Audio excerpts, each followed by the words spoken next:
Hey guys, what's up? I am here to give you guys my first recap and impressions on Sword Art Online Alicization War of the Underworld, which is on episode 1. Now, this episode, nothing much has really gone, well, okay, enough of me being a little stuttering, etc., which I always been doing in my videos. Nothing much was going on in the first episode, honestly, until that ending right there. So, if anything else, let's just get this started. The organization of the recap is going to be a little bit different due to the fact that I'm trying to put it in a way that could make sense. So if anything else, let's go. Let's get to the scene after Kirito got struck by some kind of light whatsoever, and Alice was trying to wake Kirito up, and things kind of gotten into chaos right now due to the fact of what happened to the Pontifex and everything else in the Axiom Church. But for the time being right now, the Bakuli, along with the rest of the other Integrity Knights that's in present time talking to him, we see to it that they're trying to keep things in control, not to mention the Pontifex is thinking of using some kind of method that will cause a lot of damage, even if it is to help them out against the dark territory up ahead. Not to mention Kirito, due to the fact of his actions along with Yu-Gi-Oh!, it looks like Alice realizes that Kirito cannot stay at that place any longer, and she ends up having to go to the Rulid village where she used to live at. But unfortunately, we have to it that the village chief would not allow criminals to stay inside, which is really messed up. Which I go like, what the blazing pickles, man. But aside from that, I can understand why, but still annoying as hell. I mean, like, if Alice is that person's village chief's daughter, what the hell, man. But anyways, aside from that, let's continue on. We have to it that Alice seems to be living near the village in a small house or cottage that has a garden of its own that Alice has been like harvesting right now. Eventually, she goes out for a day or so, a walk with Selka, and everything seems to be all right, but not for Kirito, unfortunately.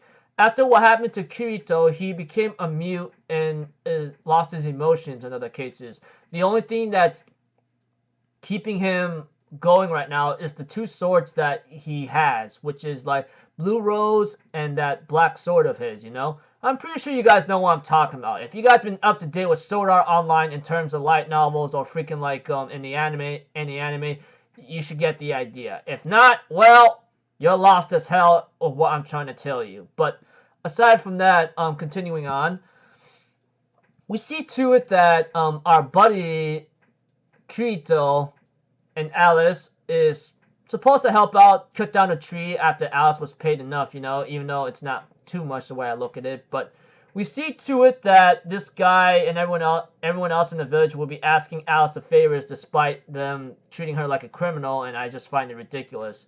Although there is one scene where Kirito allows Alice to use his sword to like cut down a tree, some jerks would stole the Blue Rose sword that Kirito's trying to go after, and they end up trying to use it, but they can't because it's too heavy for them, and Alice tells them to back off and give it back to him. And she gives them a really menacing glare where she could kill them if she wanted to, and they backed off, and they give her that, like, freaking, like, what the heck's your problem face or something. I'm like, what do you think, you dumbos? If I were there, I'd cut you down myself if I wanted to. Okay, enough of me being off topic with my stooped up pathetic emotions whatsoever, which is hard to control every now and then. We see to it that Alice is visited by Elderly Integrity Knight Synthesis 31. Well, just Integrity Knight 31, if anything. He ends up having to talk to Alice how he managed to find her due to the fact that his dragon is related to the dragon that Amayori, that they are relatives whatsoever. They end up finding each other, and Integrity Knight 31 Elderly, or Integrity Knight Synthesis 31, asks Alice to come back right now because we are in a serious tight situation right now, especially with what's been going on. But Alice says she can't right now because she can't wield her sword. The Integrity Knight thinks it's Kirito that's holding her back and was about to sever that link that's holding her back, but Alice tells him otherwise, that she just can't wield her sword anymore. I mean, if we were to duel right now, I won't even last about 3 strikes or so, or 3 strikes and I'm done. And therefore, the Integrity Knight 31 goes like, okay, fine, I'll just get going then. Just thanks for everything up until now, you know?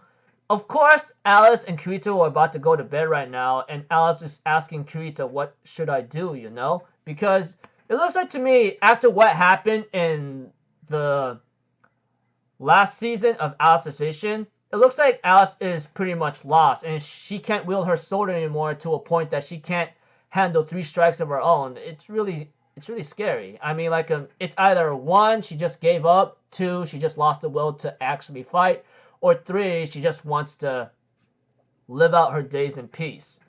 Whatever the case may be, that's up to her. But she does ask Kirito, like, what should I do, in tears. But not to mention, Kirito's freaking out right now, and we see to it that the village that's nearby is being under attack. Not to mention, like, Alice realizes that this might be the Dark Territory making their attacks right now, and she screams out Selka's name in terror and in agony, mental agony, and the episode ends off there. Preview next episode is called Raids, so yeah. Anyways, first episode, like I said, nothing much is going on to a point that it's really amazing or something hyped up about it. Just that ending is what it's gonna build something up. But aside from that, opening and ending was pretty cool. Looking forward to see where Alicization goes through from here. Although, like, if the Dark Territory minions are on the attack again, looks like to me, in the situation that the entire Integrity Knights, along with the church and everyone else is in right now, they will pretty much be at a disadvantage in terms of, like, being ready in a mental state and skillful technique state. Because right now, without their chief leader, which we all know what the hell she was, they're pretty much vulnerable for any attack. So, looks like, depending on Alice and the rest of the Integrity Knights that's in present time right now, it looks like to me they're going to have to find a way how to take action. But unfortunately right now, like, things are not looking so good for the time being because of what happened in Alicization First Core or the last season of Sword Art Online. So, yeah. So until then, people, I'll see you guys in the next video. I'm Alfazzetto. Have a good day, and I'll see you guys next time, alright? Peace out. Bye-bye. Toot-toot!